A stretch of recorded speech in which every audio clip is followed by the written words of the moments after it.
देश बदल रहा है, समाज बदल रहा है और बदलते समाज की एक अच्छी तस्वीर आपको दिखा रहे हैं। हमारे साथ मोनिका दास जी है, जिनको इलेक्शन कमीशन ने स्टेट आइकॉन बनाया है।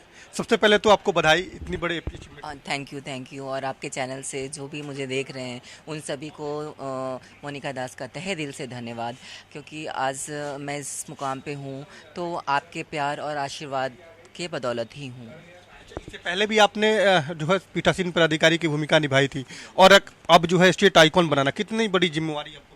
एक्चुअली 2020 में जब विधानसभा का चुनाव हुआ था बिहार में, तब मुझे पीठासीन अधिकारी नहीं, आई थिंक ये माइक्रो ऑब्जर्वर का पोस्ट दिया गया था। माइक्रो ऑब्जर्वर का 2 बूथ की जिम्मेदारी मुझे दी गई थी।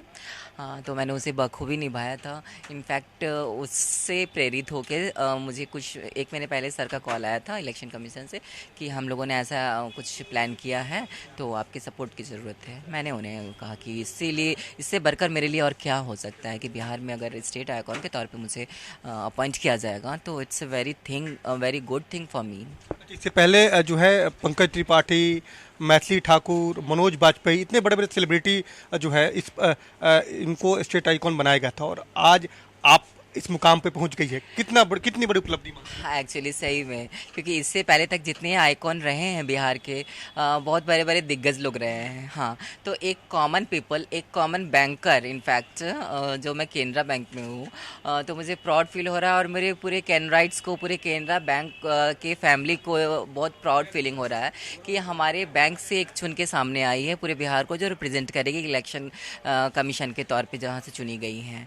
तो बहुत बहुत धन्यवाद, क्योंकि हम लोग एक्सपेक्ट नहीं किए थे, हाँ एक्सपेक्ट नहीं किए थे कभी कि एक कॉमन बैंकर को भी स्टेट आइकॉन के तौर पे चुना जा सकता क्या है। भूमिका रहेगी, अब क्या करेंगे, लोगों को कैसे मोटिवेट करेंगे, जागरूक करेंगे? एक्चुअली जो ट्रांस कम्युनिटी, जो कि उनकी इलेक्शंस प्रक्रिया में जो है उनकी भूमिका बहुत उदासीन रहती है, तो उसके तहत मुझे ये लगता है कि उनकी जो भागीदारी है, उनकी जो उसको सुनिश्चित करने के लिए मुझे अपॉइंट किया गया है। और मुझे लगता है कि अगर मैं सेम कम्युनिटी से, ट्रांस कम्युनिटी, LGBTQI कम्युनिटी से मैं बिलोंग करती हूँ, और उस कम्युनिटी के लोग अगर समझेंगे कि उनके बीच में से एक कोई स्टेट का आइकॉन है, तो ज़रूर उनमें जागरूकता आएगी और आ चुकी है। इनफैक्ट 2 दिन से इतने कॉल सभी के साथ, इतना हाँ बधाई कॉल एंड और सभी इंजॉय कर रहे हैं कि अरे हम लोगों के बीच से उठ के एक जो, जहाँ इतने मतलब फेमस लोगों को मिलता था ये पद, आज से कॉमन,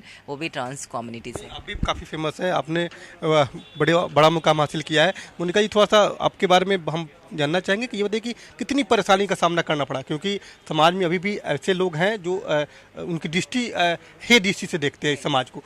कितना सामना करना पड़ा, क्योंकि आप इस मुकाम पे हैं, केनरा बैंक में हैं, स्टेट आइकॉन आप बन गई हैं, कितना मुश्किल का सामना करना पड़ा? सर देखिए, बचपन से लेके जब से हम लोग का इनफैक्ट जन्म होता है, उसके बाद से डिस्क्रिमिनेशंस होते हैं। इसको इग्नोर हम लोग नहीं कर सकते कि नहीं होते हैं, होते हैं। और स्कूलिंग में, कॉलेज में, कोचिंग्स में जहाँ हम लोग पढ़ने जाते हैं, सब जगह कुछ ना कुछ टीजिंग होते हैं या फिर कमेंट्स। तो उन सब चीज़ों को इग्नोर करना चाहिए जहाँ तक मेरा सोच है, क्योंकि उन उन सब चीज़ों में अगर हम बन, आपको भी सामना करना पड़ा? एग्जैक्टली, लाइक अदर कम्युनिटी के मेंबर्स को जो फेस करना पड़ रहा है, सेम पैटर्न में मुझे भी फेस करना पड़ता था।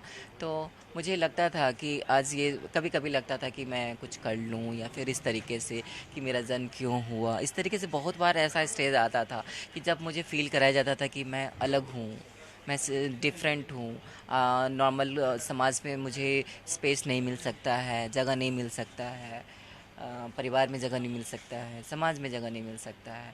बट एक स्टेज आता था, बट फिर मुझे लगा कि नहीं, अगर ऐसा करना होगा तो फिर क्या, वो ये गलत मैसेज जाएगा मेरे कम्युनिटी के लिए। ये मेरी दोस्त नहीं है, ये तो जैसे लाइक मेल फीमेल्स का जन्म होता है, सेम पैटर्न में मेरा भी जन्म होता है। तो मेरा जिसमें दोस्त नहीं है उसके लिए मैं गिल्टी फील क्यों करूँ। आपके काफ़ी सारे लोग हैं जो कम्युनिटी के हैं, क्या मैसेज देना चाहिए, क्या अपील करेंगी लोगों तक, क्योंकि आप आज इस मुकाम पे पहुंच गई हैं, वैसे तमाम लोगों की भी चाहत है कि हम भी अच्छे मुकाम पे पहुंचे, तो क्या अपील करेंगे? एग्जैक्टली और मेरा सबसे सबसे ये अनुरोध है, रिक्वेस्ट है कि जो आज अगर मैं स्टेट को रिप्रेजेंट कर रही हूँ वो इंडिया को रिप्रेजेंट करे। ऐसा नहीं है कि वो ट्रेडिशनल वर्क में अगर काम कर रही हैं तो एजुकेशन ले, एजुकेशन की कोई एज सीमा नहीं होती है, वो एजुकेशन ले आगे बढ़े, क्योंकि education makes a man perfect. अगर एजुकेशन रहेगा तभी वो आगे बढ़ सकती है, अपने उत्थान के लिए, अपने परिवार के उत्थान के लिए वो सोच सकती हैं। तो इस तरीके से अगर कोई किसी चीज़ को लेके बैठ, देखिए परेशानी इंसान को आपको भी होती होगी, आप भी मीडिया लाइन से हैं, तो ऐसा नहीं है कि आपका जन्म हुआ आप तुरंत आप सीख लिए सब चीज़ को। मीडिया लाइन में भी आए होंगे, कोई किसी भी सेक्टर में है, परेशानी होती है, तो उन सब चीज़ों से हम बैठ तो नहीं जाएंगे ना। हमें तो डे बाय डे, हम अगर आज कुछ सीखे हैं कल कुछ और सीखेंगे, परसों कुछ और सीखेंगे। हर एक दिन जन्म से लेके मृत्यु तक सीखना ही है मुझे। बिल्कुल, मोनिका दास जिनको इलेक्शन कमीशन ने स्टेट आइकॉन बनाया है, और ये हम सभी के लिए गर्व की भी बात है। अब ये तमाम ट्रांसजेंडर समुदाय को जागरूक करेंगी, वोट के लिए प्रेरित करेंगी और तमाम मुद्दों पर चर्चा भी करेंगी। कैमरामैन राजेश के साथ अनिश कुमार, कृषि न्यूज, पटना।